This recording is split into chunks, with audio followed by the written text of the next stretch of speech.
Hello friends, இன்றைக்கி நம்ம mutton biryani எப்படி செய்கிறதுன்னு பார்க்க போகிறோம். வாங்க வீடியோக்குள்ளே போகலாம்.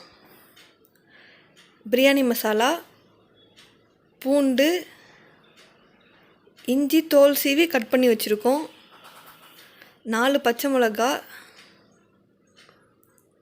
தயிர் புளிப்புக்காக, மஞ்சள் தூள் கொஞ்சம், தக்காளி 3, பட்டை, கிராம்பு, ஏலக்காய், புதினா, கொத்தமல்லி, கருவேப்பிலை, பெரிய வெங்காயம் பீஸாக கட் பண்ணி வச்சுருக்கோம். இப்போ ஃபஸ்ட்டு இஞ்சியும் பூண்டும் அரைச்சிக்கிறோம். அதுக்கு முன்னாடி வேக வச்ச கறி போடுறோம், எடுத்தாச்சு குக்கர்லேருந்து. வேக வைக்கிறதுக்கு இஞ்சி பூண்டு அரைச்சி போட்டு, மஞ்சத்தூள் கொஞ்சம் போட்டு, தக்காளி கொஞ்சம் போட்டு வேக வச்சுருக்கோம். இஞ்சி பூண்டு அரைச்சி எடுத்தாச்சு. இப்போ ஒரு குக்கரில் எண்ணெய், நெய் எது வேணாலும் சேர்த்துக்கலாம்.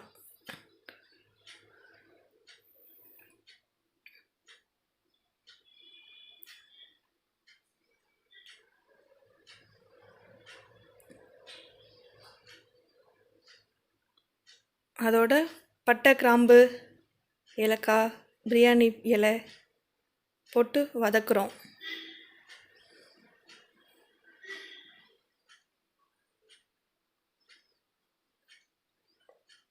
கீறி வச்சுருந்த 4 பச்சை மிளகாவையும் போட்டு காரத்துக்கு வதக்கிடுறோம்.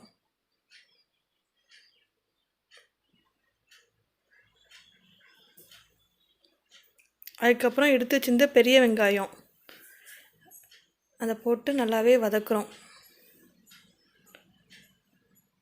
பிரியாணிக்கு பெரிய வெங்காயம் போட்டால் தான் நல்லாயிருக்கும்.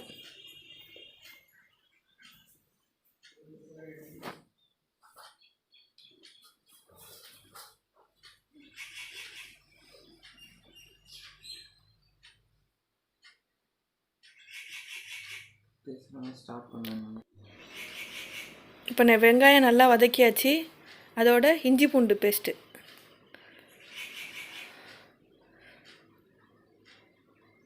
பூண்டு தோல் உரிக்காமையே அரைச்சாதான் நல்லாயிருக்கும்.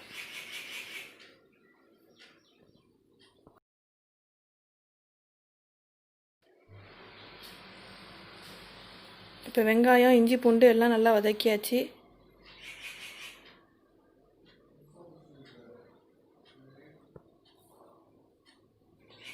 அதோட கட் பண்ணி வச்சுருந்த 3 தக்காளி பீஸு அதையும் போட்டு நல்லா வதக்குறோம்.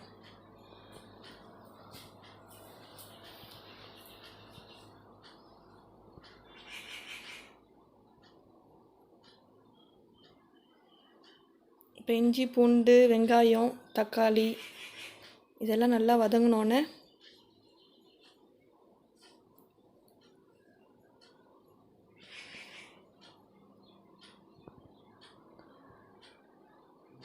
பிரியாணி மசாலா பவுடர் அதை போட்டுக்கிறோம்.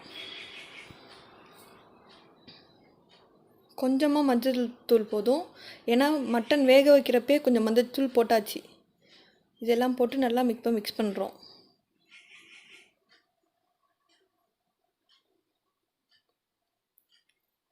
எடுத்து வச்சுட்டு புதினா, கொத்தமல்லி, கருவேப்பிலை அதையும் போட்டு நல்லா வதக்குறோம்.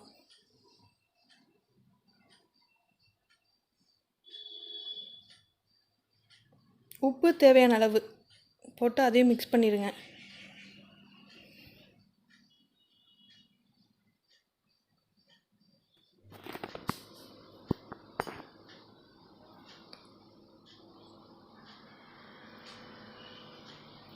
நெய் ஸ்டார்டிங்கில் கூட இப்போ சேர்த்துக்கலாம், இல்லை நடுவுலையும் சேர்த்துக்கிட்டு அதோடு சேர்த்து வதக்கலாம்.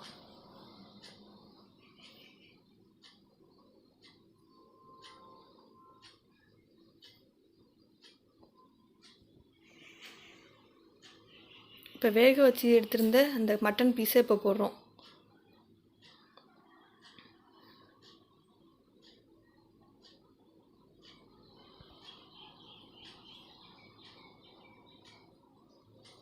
சிக்கன் பிரியாணியும் இதே மாதிரி தான், ஆனால் அது தனியாக குக்கர்லலாம் வேக வைக்க வேணாம், டைரெக்டாகவே சிக்கனை போட்டு இதிலே வதக்கி விசில் விட வேண்டியதுதான்.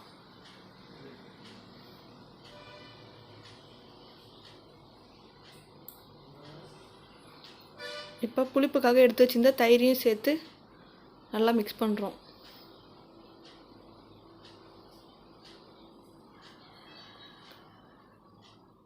நான் இந்த ஒரு இதில் அரிசி எடுத்திருக்கேன்.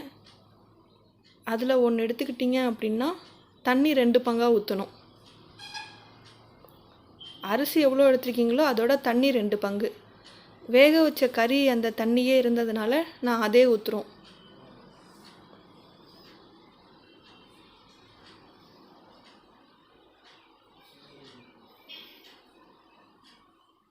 அப்படி அந்த தண்ணி பத்தலைன்னா தண்ணியாகவே சேர்த்துக்கலாம்.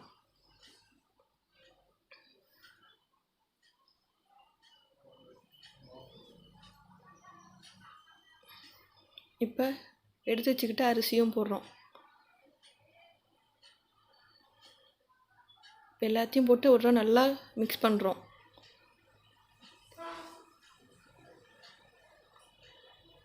குக்கரில் விசில் போடாமல், குக்கரையும் ஃபுல்லாக மூடாமல் லோ ஃப்ளேம்லேயே வைக்கிறோம் நம்ம. இப்போ அப்புறம் லெமனு ஒரு 1/2 லெமன் மட்டும் புழிஞ்சு ஊற்றுறோம். ஏற்கனவே தயிர் ஊற்றுனதுனால ஒரு 1/2 லெமன் போதும். ஃப்ரெண்ட்ஸ், நம்ம சேனலுக்கு இன்னும் நீங்கள் சப்ஸ்கிரைப் பண்ணனா சப்ஸ்கிரைப் பண்ணிவிடுங்க. பக்கத்தில் உள்ள பெல் சிம்பிளையும் கிளிக் பண்ணிவிடுங்க. அப்போ தான் நோட்டிஃபிகேஷன்ஸ் வரும். ஒவ்வொரு வீடியோவும், ஒவ்வொரு சமையல் வீடியோவும் உங்களுக்கு நோட்டிஃபிகேஷனாக வரும். ஃபுல்லாக ஒரு கிண்டியாச்சு. இப்போ லோ ஃப்ளேம்லேயே விசில் விடாமல் வச்சு எடுத்ததுனால ரைஸ் கொஞ்சம் கொலக்கொலன்னு இருக்குது. இப்போ திரும்ப விசில் ஒரு 2 விசில் விட்டு எடுக்கிறோம். குக்கர் நல்லா மூடி நல்லா கிளறி விட்டு குக்கர் நல்லா மூடியாச்சு.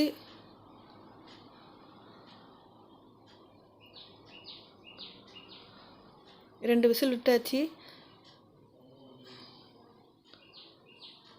அரிசியும் நல்லா வெந்திருக்கு, மட்டன் பீஸும் நல்லா வெந்திருக்கு. மட்டன் பிரியாணி ரெடி ஆயிடுச்சு. நீங்களும் உங்கள் வீட்டில் செஞ்சு பார்த்து எப்படி இருந்துச்சு அப்படின்னு கமெண்ட் செக்ஷனில் கமெண்ட் பண்ணுங்கள்.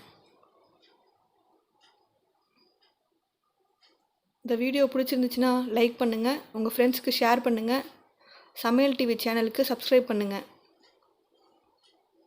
மட்டன் பிரியாணி ரெடி ஆயிடுச்சு. தேங்க்யூ.